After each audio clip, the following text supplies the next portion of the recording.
Hello friends, ரொம்பவே சுவையான முள்ளங்கி துவையல் பண்ணுறதுக்கு 2 முள்ளங்கி எடுத்திருக்கேன். இதோட முனைகளை கட் பண்ணிவிட்டு தோலை சீவிட்டு தண்ணியில் நல்லா அலசிட்டு சின்ன சின்ன துண்டுகளாக கட் பண்ணி எடுத்து வச்சுருக்கேன்.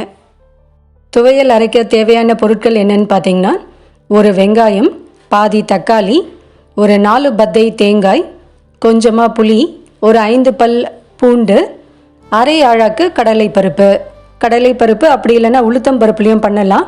அப்படி இல்லைன்னா 1/4 ஆழாக்கு உளுத்தம்பருப்பு, 1/4 ஆழாக்கு கடலைப்பருப்பு, அந்த காம்பினேஷன்லையும் நம்ம பண்ணலாம். வானலியில் இப்போ ஒரு 5 ஸ்பூன் எண்ணெய் விட்டு முதல்ல கடலைப்பருப்பை நல்ல பொன்னிறமாக வறுத்து எடுத்துக்கலாம். கடலைப்பருப்புலேயே கொஞ்சமாக பெருங்காயத்தூளும் சேர்த்துக்கலாம், நல்ல வாசனையாக இருக்கும். கடலைப்பருப்பு நல்லா வறுப்பட்ட பிறகு பொடியாக நறுக்கி வச்சுருக்க முள்ளங்கியும் சேர்த்து லோ ஃப்ளேம்லேயே ஒரு 2 நிமிஷம் நல்லா வதக்கி எடுத்துக்கணும்.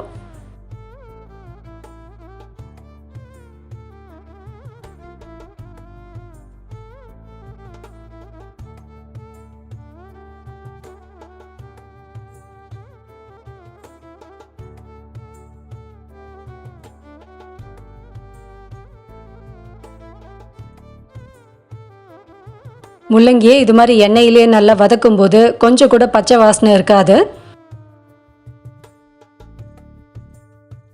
முள்ளங்கி நல்லா வதங்கிடுச்சு. இப்போ இந்த ஸ்டேஜில் நம்ம எடுத்து வச்சுருக்க மற்ற பொருட்களை சேர்த்துட்டு கொஞ்சமாக மஞ்சள் தூள், நம்மளோட சுவைக்கு ஏற்ப உப்பு சேர்த்துட்டு 5லேருந்து 6 காய்ந்த மிளகாய், நம்மளோட காரத்துக்கு ஏற்ப காய்ந்த மிளகாய் சேர்த்து நல்லா வதக்கிட்டு ஆற விட்டு இதை மிக்சியில் போட்டு நல்ல துவையல் பதத்துக்கு அரைச்சி எடுத்துக்கலாம்.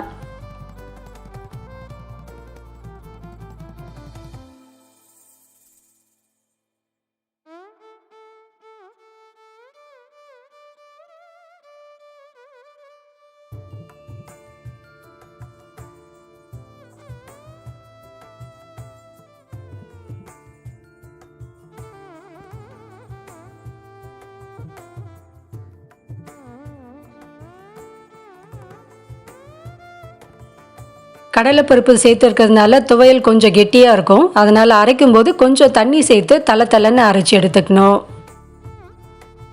இந்த மாதிரி துவையலாகவும் அரைக்கலாம். அப்படி இல்லைன்னா இட்லி, தோசை, சப்பாத்திக்கெலாம் தொட்டுக்கிறதுக்கு சட்னி பதமாகவும் அரைக்கலாம். ஒரு அரை கிளாஸ் தண்ணீர் எக்ஸ்ட்ரா சேர்த்து அரைச்சோன்னா முள்ளங்கி சட்னி ரெடி ஆகிடும். ஒரு தாளிப்பு கரண்டியில் 2 ஸ்பூன் எண்ணெய் விட்டு கடுகு, சீரகம், கருவேப்பிலை, காய்ந்த மிளகாய் போட்டு தாளிப்பு கொடுத்துட்டு இந்த சட்னியில் கலந்து விட்டுடணும். முள்ளங்கியோட அந்த பச்சை வாசனை கொஞ்சம் கூட இருக்காது, ரொம்ப டேஸ்டியாக இருக்கும். அதே சமயத்தில் ரொம்ப ஆரோக்கியமானதும் கூட. ட்ரை பண்ணி பாருங்கள். ட்ரை பண்ணி பார்த்துட்டு உங்கள் ஃபீட்பேக்கை நம்ம கூட ஷேர் பண்ணிக்கோங்க. தேங்க்யூ.